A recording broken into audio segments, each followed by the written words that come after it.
کہ مسئلہ کشمیر پر آپ کو وہاں بھی اس حد تک کامیابی ہوئی کہ آج OIC بھی کہہ رہی ہے کہ کرفیو کو فی الفور اٹھایا جائے اتفاق رائے سے. اور ابھی میں جنیوا سے ہو کے آ رہا ہوں اور وہاں جو پاکستان کا سٹیٹمنٹ تھا اس کو 58 ممالک نے انڈورس کیا.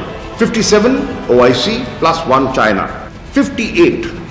تو یہ دوسری مسئلہ کشمیر کے کاز کو ایک میں سمجھتا ہوں کہ تقویت ملی، حوصلہ افزائی ہوئی. 34 دن سے کرفیو کا نفاذ ہے، دن رات کا کرفیو ہے، ہزاروں لوگ پابند سلاسل ہیں، بازار بند ہیں، جمعے کی نماز کی اجازت نہیں، حتیٰ کہ عید کی نماز، قربانی کی اجازت نہیں دی گئی. عاشورہ کا محرم، عاشورہ کا جلوس جو ہے اس پر پابندی لگائی گئی.